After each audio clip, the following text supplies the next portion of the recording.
What's going on, everyone, and welcome to another college football Saturday special here at Total Sports Talk Beyond the Lights. I'm your host, Matthew Reardon, and with me today is my co host, David Street. Hello, everyone. David, it's great to have you here on this Saturday special because, as we know, cigars and college football is your forte. So, and an occasional whiskey, bourbon drink, but uh, it's college football, man. It's synonymous with fall. It's just something that I always look forward to every year, whether it be the weather, just the football itself. But one thing that I look forward to every week is another new marquee matchup, several games to keep an eye out on. And this last week, coming from a Saturday of the Red River Shootout with Texas and Oklahoma, and then of course Oregon and Ohio State. Well, what could top that? Well, this week coming up now with Georgia and Texas could very well top that, and also Tennessee and Alabama. So we got several games to talk about here. So I want to give our opinions and maybe a possible prediction on these games. But we have to start out with the heavyweight matchup, and that is none other than the Georgia Bulldogs and the Texas Longhorns, the number one Texas Longhorns. What they were able to do last week against Oklahoma was very impressive. I know they started out slow, but they got things back together as Quinn Ewers' first game back from injury. This Georgia Bulldogs team, yes, they have one loss, but they're still Georgia. They may look a little different, David. I mean, do you feel like this Georgia Bulldogs team isn't really what we're used to seeing? Well, I think Georgia, by Georgia standards, has actually struggled. This is not the same Georgia team that has been so dominant like we're so accustomed to seeing them. Yeah, at the end of the day, they only have one loss, and that is what matters at the end of the day. But this team has just this is not the defense has not looked that good. Again, we're talking about per Georgia standards here. Obviously, Georgia's defense is still very good, but just when you measure it up against the standard that they have set for themselves, this defense has not been very good. The rushing offense hasn't been that good either, and that's kind of been Georgia's calling card on offense at least. And you look at the way that they've been playing their games. Yeah, they had a great win against Clemson, and now Clemson is looking like a serious contender from the ACC.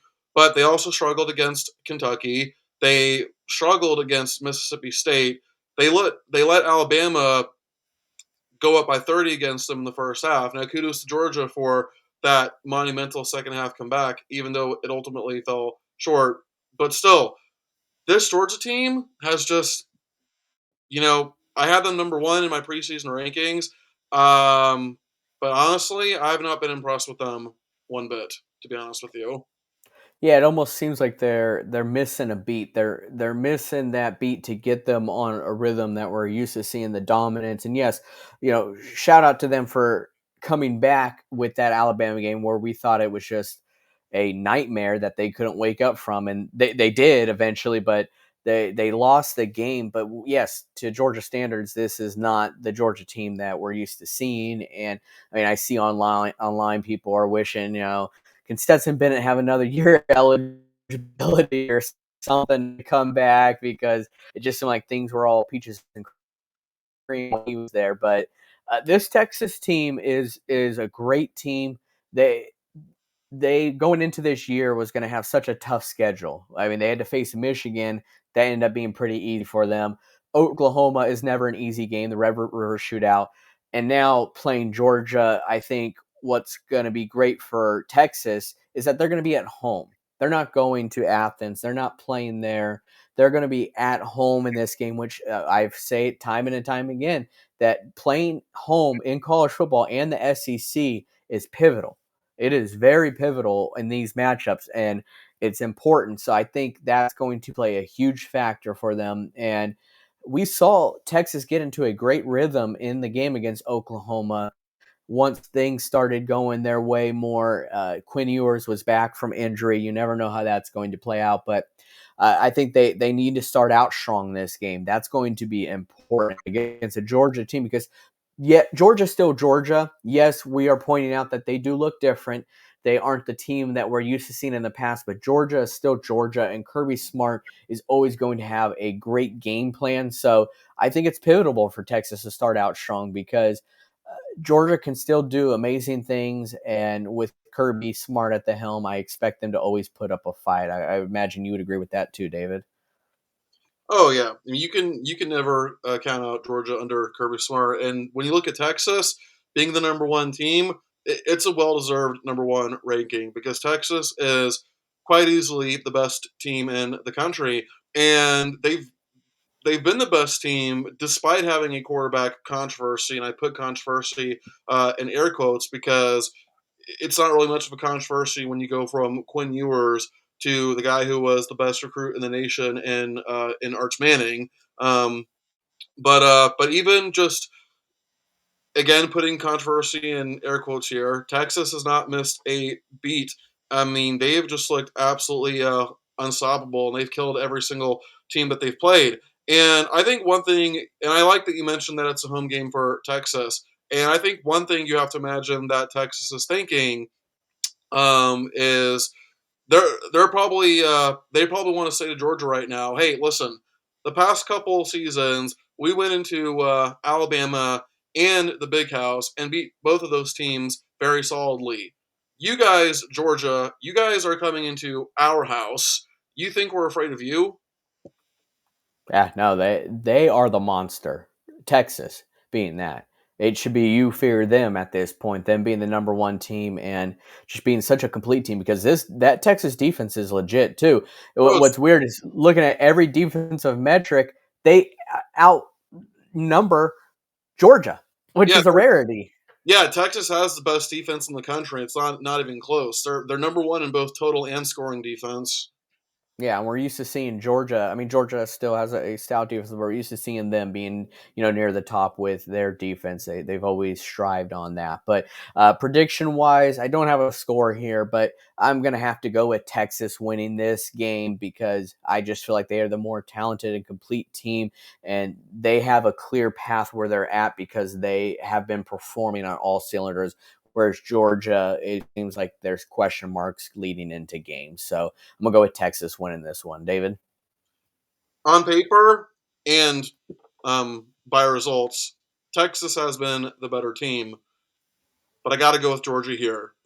And the reasons being is that time and time again, we have seen every time people count Georgia out, Kirby Smart always prepares them, and Georgia always comes out the victors, right? And since 2021, Georgia has defeated every single team it has played, not named Alabama. And I just don't see that stopping anytime soon. I think Kirby is going to have his guys well prepared, and yeah, I'm going to go with Georgia. And I actually do have a score prediction. I'm going to go with Georgia over Texas by a score of 24-20. Ed Smith would just be so upset right now with you, David. But yes, you kind of have to be realistic too because of Georgia. So I totally get why you're going with Georgia here. So And you it's talk, gonna be a fun game. I can't wait to yeah. watch it. Well, and you talk about talent as well. I mean, Georgia's very talented as well, right? Like they're, I would argue that they may be even more talented than Texas, just on paper. But obviously, Texas has utilized its talent better than Georgia has so far. Yeah, I would say maybe from the skill position, Georgia is. I do think so, but I think Texas with their line offensively and Oh defensively yeah, is they absolutely. where they are out talent Georgia there, which is crazy to even say. But Texas, they got some big boys there, that's for sure. Yeah. Yeah. So, all right, on to the next game. It's another marquee matchup. This is Alabama going into Tennessee here. And these two teams, they started out strong. And we talked about Alabama with their impressive win over Georgia. Although they let Georgia come back, it was still impressive, at least the first half. Since then, though, there's been a lot of head scratching on the Alabama side as after that win, they lost to Vandy. Uh, barely escaped a victory against South Carolina at home. Uh, and then Tennessee, on the other hand, I mean, they beat Oklahoma, lost to Arkansas, which Arkansas is not an easy place, and then versus Florida. Sorry, David, but we know Florida right now is not the most talented SEC team, but they are an SEC team that will put up a fight. It went to overtime. It took them till overtime to really beat the Gators at home. So there is a lot of head scratching between these two teams. But I got to ask, David, is this going to be a matchup of the quarterbacks in this game? Are you going to see Jalen Milroe and Nico trying to duke it out, trying to one up each other? Or do you think maybe the run game is going to be incorporated? What do you think? To be honest with you, Matthew, I'm not really sure what we're going to see. This matchup, honestly, I think is probably the most intriguing, perplexing uh, matchup in the country because it's a battle of two teams who are both going through a major identity crisis. Alabama on defense and Tennessee on offense. With Alabama, we know the defense has been its bread and butter for the entirety of the Nick Saban era. Well, now the defense has looked like Swiss cheese.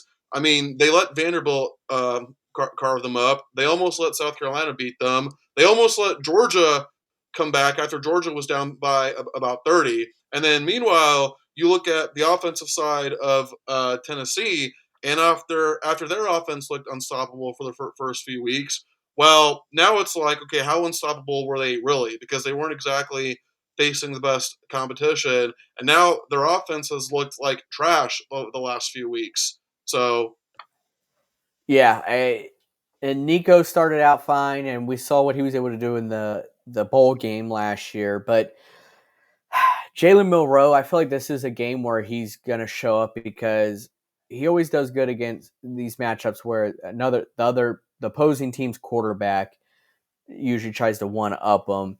Whereas we saw Jalen Milroe against Carson Beck, he carved up that Georgia team in the first half. Granted, second half was a different ball game because of adjustments. Kirby Smart's great at that, but he really carved them up. And I see going into this game, I think Alabama knows it more that this is really important for them because things are about to get shaky in the SEC.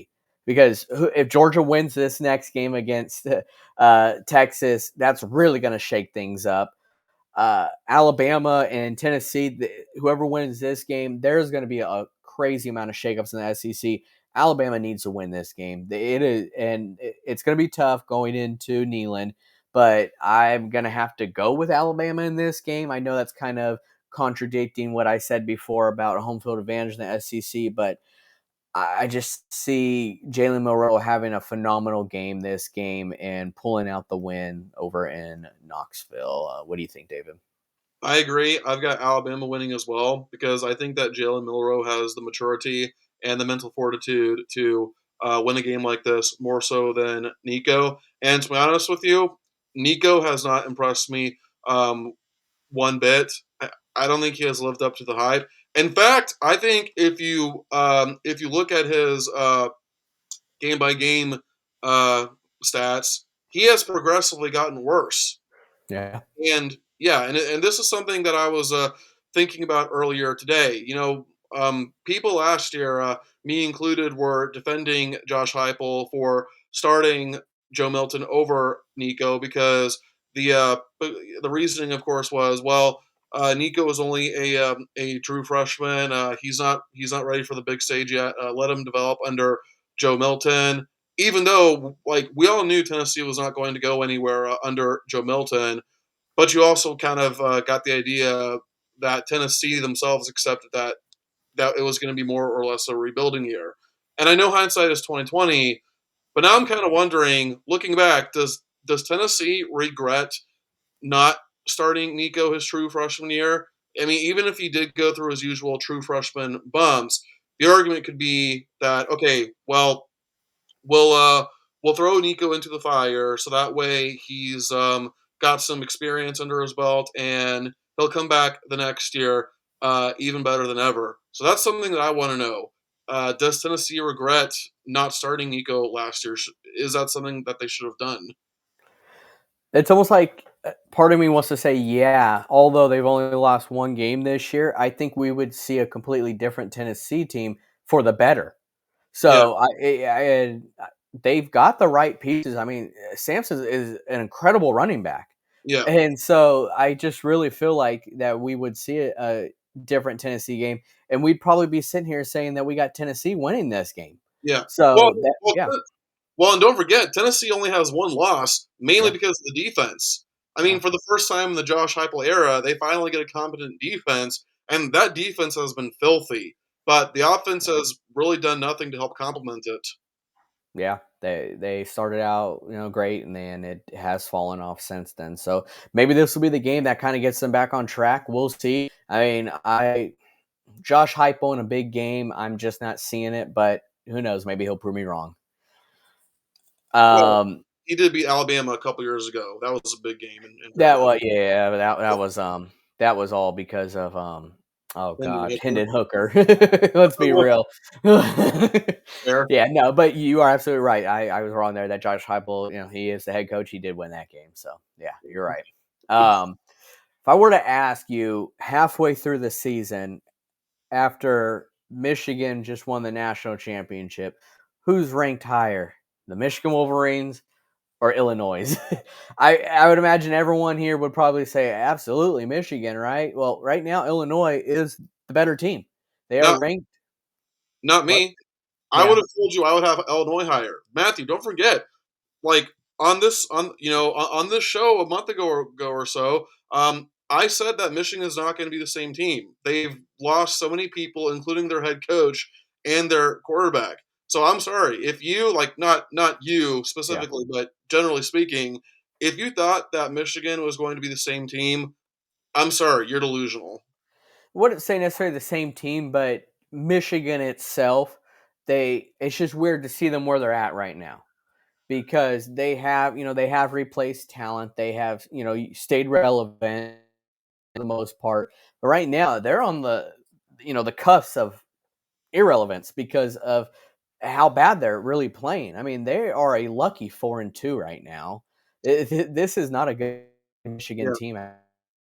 I do have one slight Uh, correction to make. Well, I don't know if I would call it a correction per se, yeah. but I am now just remembering that Illinois actually went 5-7 last year. So yeah, I probably would have picked Michigan. I thought Illinois had an 8-win season last year, but that was the season before that. But still, like nonetheless, yeah, Michigan losing a lot of their talent and head coach. Just the program itself, Michigan, Illinois. All right, this isn't basketball. Even Yeah, though Michigan does, they've produced some good basketball teams, but in college football, I would expect Michigan to be the much superior team here. But I don't really think that they are.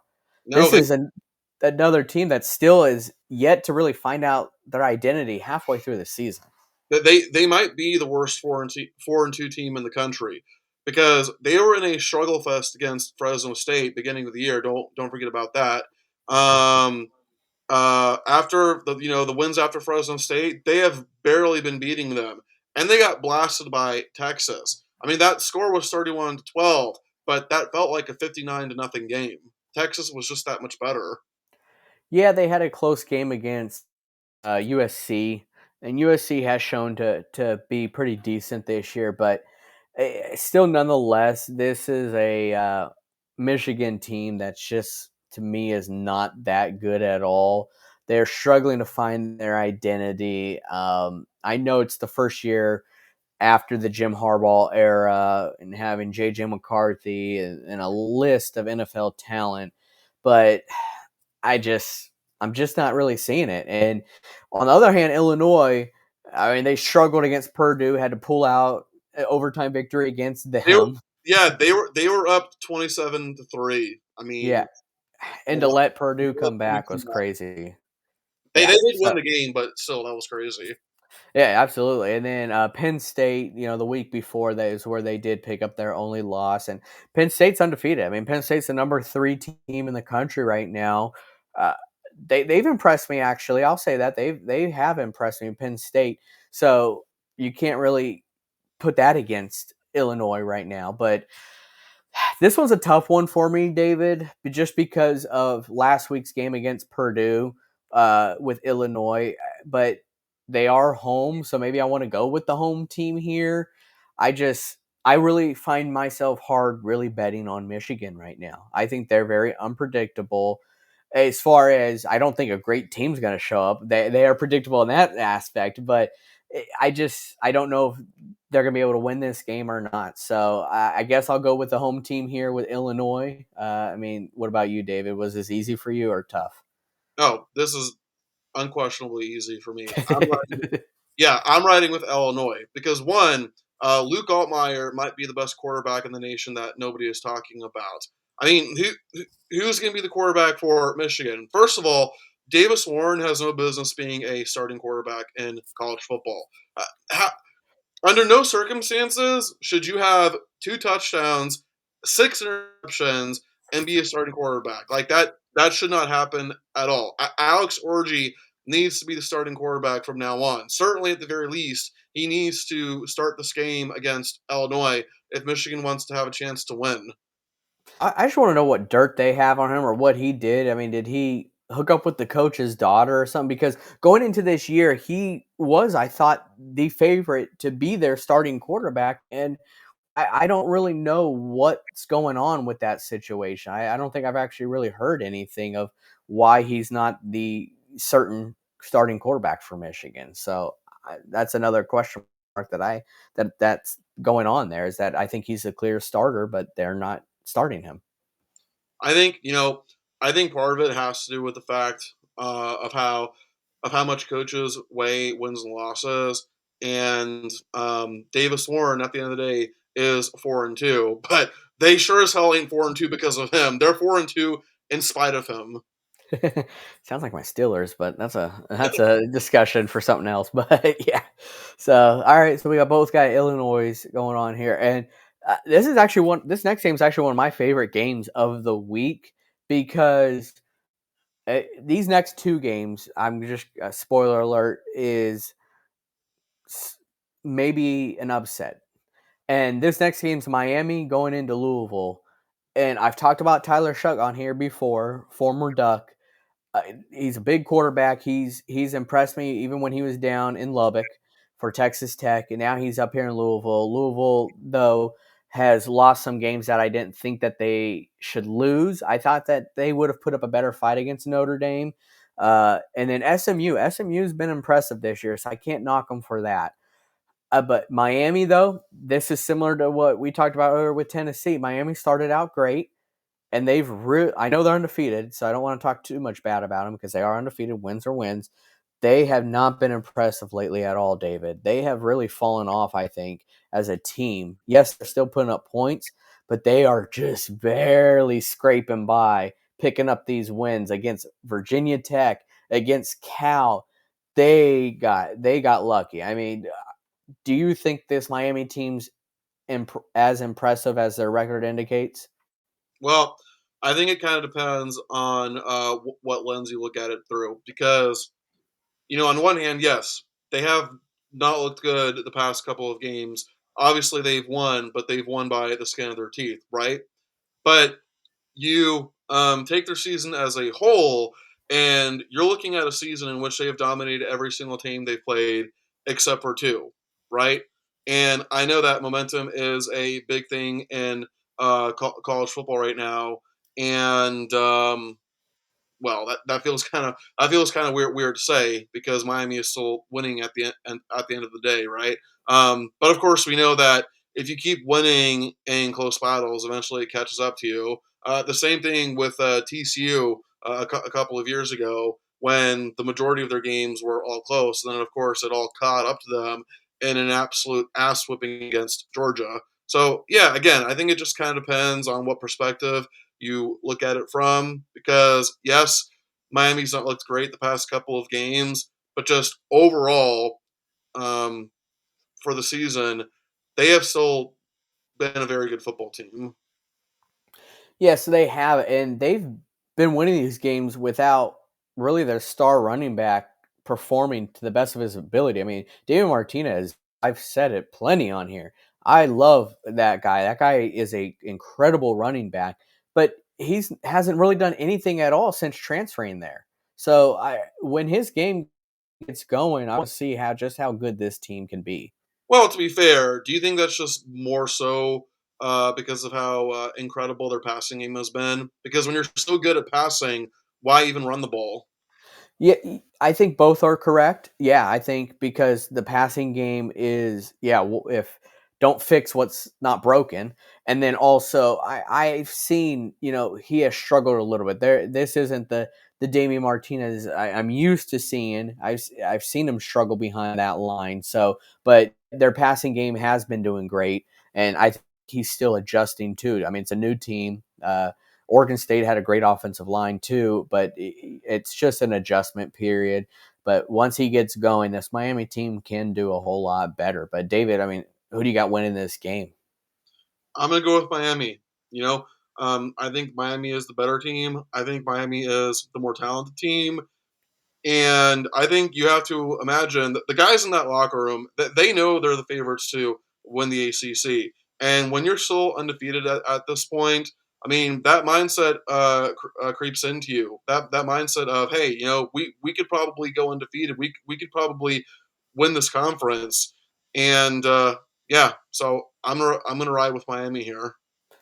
Yeah, you have that. You can have that confidence, but you can't walk around like your shit don't stink. Sometimes we saw what happened with Alabama going into Vandy.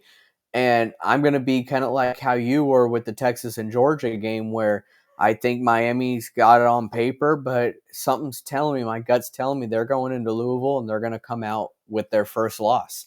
So, and that could always play a factor with when you're playing in your conference. So, ACC, Louisville, they did make it to the ACC championship game last year.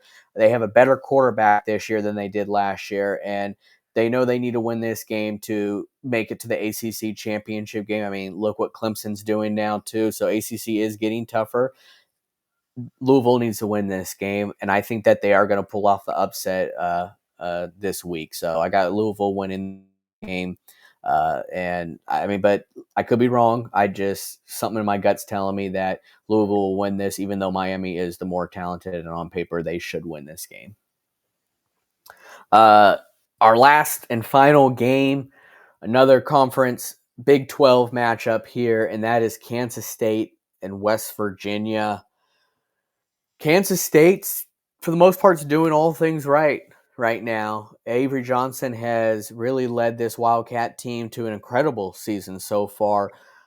Shoot, this Big 12 conference has been having a great season. I mean, BYU, uh, they've looked pretty great. I mean, they're undefeated right now. Kansas State's looking great. There's just a lot of great teams coming out of the Big 12, and what Avery Johnson and that run game specifically for Kansas State is really what's impressed me. Their only loss being to BYU. They're going into West Virginia where they have two losses, one to Pitt, one to Iowa State. But this just smells upset to me, David. I don't know why, but this smells big time upset. I am West Virginia. I don't know. Just to me right now, I just feel like this West Virginia team is going to pull off the upset that no one's really expecting. I would be curious to see what the odds are, money line and everything on this game. But while we look into that, David, what are your thoughts on this specific game? I thought West Virginia had 3 losses. I could be wrong on Oh, that you know though. what? I think they do have three losses. My bad. Yeah. Well, I think my thoughts on the game overall. I think Avery Johnson has been very impressive for Kansas State. He's a correct me if I'm wrong, but he's a transfer quarterback for them, right? Yes. Okay, yeah. So I think Avery Johnson has been one of the more impressive transfer quarterbacks for the season, and obviously Kansas State's one loss, and that was against BYU. We talked about them earlier, right? Yes. Yeah. When look at BYU, a team that we thought was going to be among the worst in the Big 12 has now emerged as arguably the best team in the Big 12. I mean, who the hell saw that coming? But that just kind of shows the chaos of college football sometimes. But yeah, I think just when looking at this matchup, um, there really isn't a whole lot about West Virginia that impresses me that much. They're not the worst team in the nation, but just there's really nothing about them that stands out. And I wish I had more to say about them, but they just I got nothing. Yeah. It's boring. They're boring. They are. I mean, their most impressive win maybe they're against Oklahoma State or Kansas. Well, now But and it's Oklahoma State hasn't looked that good lately now. So no, and that's what I was gonna say is that, but that's not really that impressive considering the fact of those teams and what they've really been doing, which isn't much. But looking at the odds and everything right now, and they are subject to change, but Vegas, maybe they're seeing something too. But when you see a 5-1 Kansas State team facing off a 3-3 West Virginia, you would expect it to be more than just a 2.5 point spread. yeah. So they may be seeing something that we're not, but they may think that an upset could be close. But I mean, it is a home game for West Virginia, so maybe that's why. But I would expect it to be a bigger spread than that. Oh yeah. Yeah. Definitely. I mean, Kansas State pulled off an impressive victory against Colorado. I mean, it was 31-28, so it was close. Colorado usually is, I mean, besides Travis Hunter, they aren't really known for having that well of a defense, so maybe they feel like they're regressing. I'm not exactly sure, but like I said, something's telling me, my gut's telling me that this is going to be an upset. So I'm just going to take West Virginia for the upset bid here. David, it sounds like you got Kansas State winning this game.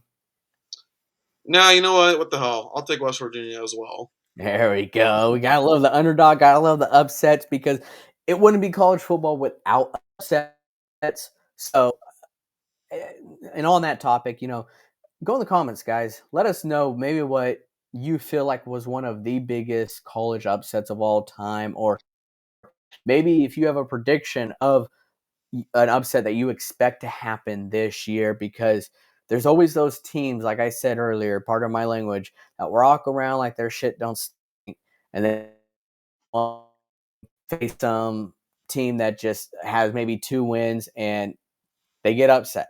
It's happened. It's already happened this year. Look at Alabama against Vandy. Okay, it happens, and that was such a huge upset that I don't think a whole lot of people saw coming. So, let us know your thoughts on maybe the biggest upset that you witnessed or one that you think is to come. But also, while you're doing that, hit that like and subscribe button. Share these videos and just let us know how you guys feel. We appreciate your guys' input. We look forward to hearing from you guys and chatting with you guys. So thank you for tuning in. We look forward to seeing you next week. But until then, we are rounding third and we are headed for home.